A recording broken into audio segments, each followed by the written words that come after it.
August 1944. A massive armored vehicle rolls onto the streets of Warsaw. It defies every law of physics and mechanical common sense.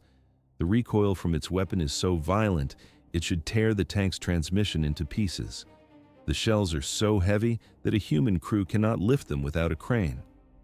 German designers ignored these engineering limits. They believed the laws of physics were secondary to the needs of the front. They took a rocket mortar originally designed to sink submarines from the decks of ships. They mounted this naval weapon onto the chassis of a Tiger tank. The result was a land-based monster. The armor was 5 inches thick. It could withstand direct hits from almost any Allied anti-tank gun. One shot could collapse a 5-story concrete building. The footage shows the massive 38-centimeter barrel. It looks more like a tunnel than a gun. This was the Sturmtiger. It was a weapon of such extreme destructive power that the German army struggled to find targets for it. How did they reload it? The process was slow and mechanical. A small crane on the back of the casement lifted the 800-pound projectiles. The crew slid them into the breach on metal rollers. The sound of the heavy hatch slamming shut is audible in the records. But this power came at a price. The machine weighed 68 tons. It moved slowly, burning massive amounts of fuel. It was built to be the ultimate city breaker, a tool for total urban destruction. Instead, it became a symbol of engineering overreach. Only 18 units were ever produced. By the time they reached the battlefield, the war was already lost. Thus ended the era of the super heavy mortar. September 1942. German assault groups stalled in the ruins of Stalingrad. The soldiers gave this nightmare a name: the Rat War. The front line ran through basements and stairwells. Men fought in sewer tunnels knee-deep in filth. Reaction speed meant everything. If a grenade landed near a soldier, he had 3 seconds to throw it back before it detonated. Buildings changed hands 10 or 15 times in a single week. The scale of the losses was catastrophic. One infantry company lost 90% of its men while capturing a single floor of a 5-story apartment block. The next morning, Soviet reinforcements arrived. The Germans had to start the assault all over again. Specific locations became symbols of the slaughter: Pavlov's house, the grain elevator, the workshops of the Krasny Oktyabr factory. These were no longer industrial sites, they were fortresses. Conventional tactics failed against them. German artillery fired point blank. The walls collapsed, but the Soviet defenders did not flee. They dug deeper into the scorched earth. They hid under the rubble and waited for the infantry to approach. The footage from the era shows the frustration. Assault guns like the Brummbär arrived at the front. These vehicles carried a 15-centimeter howitzer. On paper, it was a heavy weapon. In the ruins, it was too weak. A 15-centimeter shell pierced a brick wall. It killed everyone in the room. But it did not bring down the building. The structure remained standing. The machine guns on the upper floors continued to fire. German generals demanded a radical solution. They needed a weapon capable of turning a 5-story concrete block into a pile of dust with one shot. The goal was to bury the defenders under hundreds of tons of steel and masonry. They wanted a monster designed specifically for urban slaughter. But there was a problem. By the time the engineers received the official requirements, the situation on the ground had shifted. Paulus's 6th Army was trapped. The Soviet encirclement had closed. The German 6th Army was suffocating. Supplies were running out. Fuel was gone. Only 3 months remained before the total surrender in the snow. For the engineers in the rear, time had already run out. October 1943. German engineers faced a deadline they could not meet. The 200mm howitzer was a failure in the testing grounds. Documents showed it would not reach mass production until 1945. High command optimists believed the war would end by then. They needed a heavy siege weapon immediately. Initial attempts focused on the Panzer IV chassis. It was a disaster. Every time the large gun fired, the recoil force surged through the hull. Metal snapped. The medium tank's transmission literally tore in half under the pressure. The project stalled. The solution came from the sea. The Kriegsmarine was working on a 380mm rocket mortar. It was designed for coastal batteries to launch depth charges at enemy submarines. Army engineers seized the naval weapon. They stripped the design and modified the projectiles. The result was a rocket the size of a small boat torpedo, 1.5 meters long, 125 kilograms of high explosives. The projectile could punch through reinforced concrete 2.5 meters thick. It did not just damage buildings, it turned them into clouds of fine dust and jagged debris. There was only one problem. The weapon was too heavy for standard vehicles. Only one chassis could support the weight of this monster: the Tiger tank. The first prototype was finished in October 1943. Footage from the demonstration shows the weapon firing. Hitler watched the tests. He was impressed by the raw power. But then the momentum stopped. The Wehrmacht was bleeding out on the front lines. Every single Tiger chassis was a precious resource for the panzer divisions. High command prioritized survival over experimentation. The factories could not spare the parts. Production was postponed. The December deadline passed with no progress. It was moved to February. The project sat in the workshops while the war moved closer to the German border. This was only the beginning of the delays. 6 months of delays. From February to August 1944, the project stalled. While German engineers argued about production priorities in Berlin offices, the front line collapsed. The Red Army liberated Ukraine, crushed Army Group Center, and crossed the Dnieper River. The Wehrmacht shifted from offense to a desperate defense. Despite this, the High Command did not cancel the order. They wanted a machine designed to storm enemy cities. August 1944. The Red Army reached the Vistula River, only 100 kilometers from Warsaw. In the west, American troops entered Paris. At that exact moment, the first 3 machines rolled off the assembly line at the Alket plant in Berlin. On paper, it was a technological monster. It was built to change the rules of urban combat forever. Why was it so feared? The numbers were staggering. A single rocket weighed 345 kilograms. This projectile carried more explosives than the massive artillery shells found on naval battleships. 125 kilograms of high explosives in a single shot. The impact was absolute. The penetrating power allowed it to punch through concrete walls 2.5 meters thick. It didn't just turn fortified buildings into ruins, it turned them into mass graves for everyone inside. The armor was equally massive. 150 millimeters of steel sloped at 47 degrees. This made the vehicle invulnerable to any anti-tank gun of the era. The footage shows the results of ballistic tests. A 76mm Soviet shell strikes the front plate. It ricochets instantly. Not even a dent remains on the metal surface. The chassis came from the Tiger tank. It was a proven platform with thousands of kilometers of service on the Eastern Front. It offered reliability and heavy cross-country capability. At first glance, a war-winning superweapon. But in reality, a machine without a mission. On paper, one Sturmtiger replaced a full battery of heavy howitzers and an entire company of combat sappers. It was the ideal tool for destroying a city like Stalingrad. But there was one problem. Stalingrad had ceased to exist 19 months earlier. The strategic situation had inverted.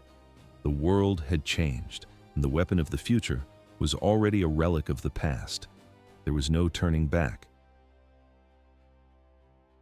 June 6, 1944, Allied forces landed on the beaches of Normandy.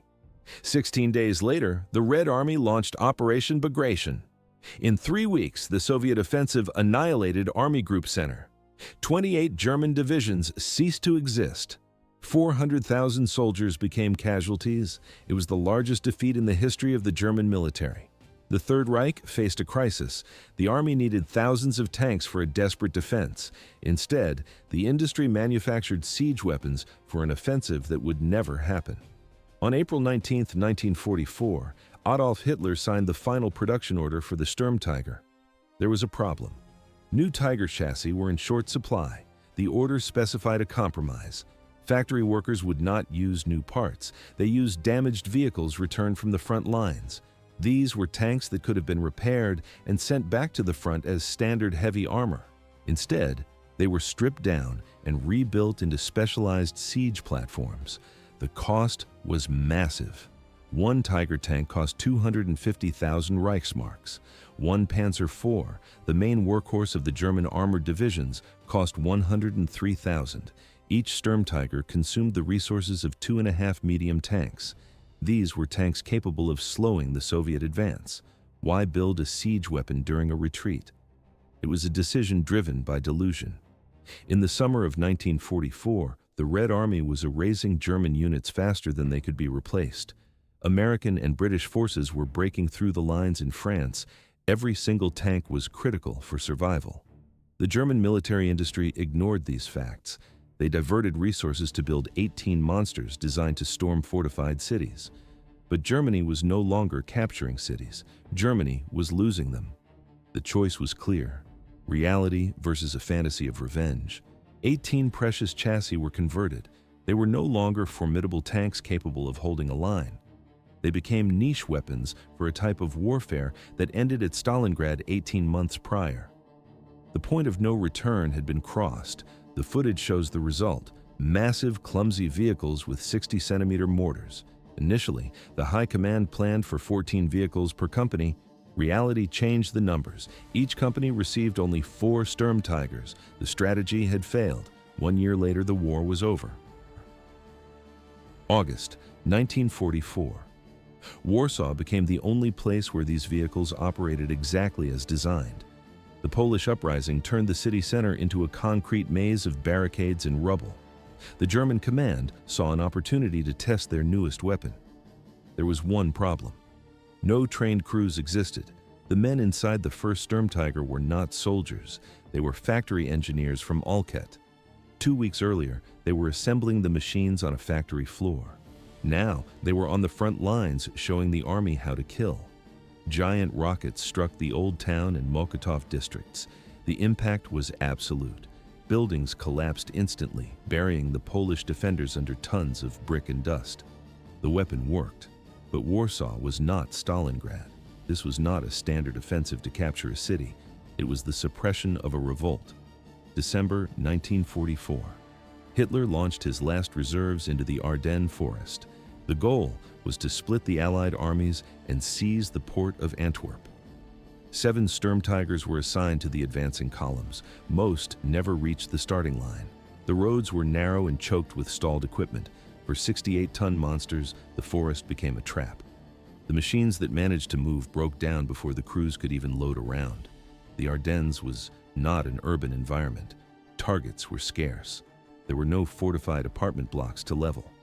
For the 380mm rockets, there was nothing to hit. March 1945. The situation turned critical. American forces captured a bridge across the Rhine at Remagen. The German command panicked.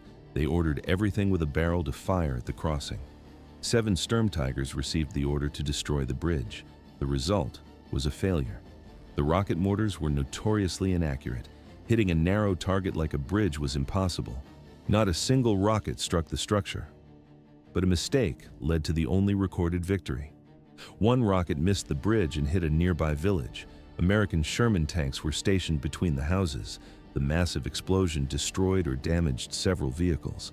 In the frame, burning wreckage in a quiet village. This was the only documented tank battle in the history of the Sturmtiger.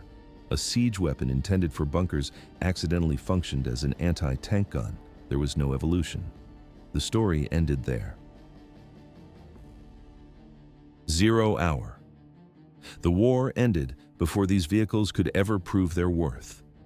For the Sturmtiger, technical reality was both cruel and unforgiving. The machine was a logistical nightmare. How long did it take to reload? 10 minutes. The entire 5-man crew had to stop everything. They used a manual winch and an onboard crane to lift a single 345-kilogram rocket. For 10 minutes, the vehicle sat motionless and defenseless on the battlefield. The firing process created a massive signature.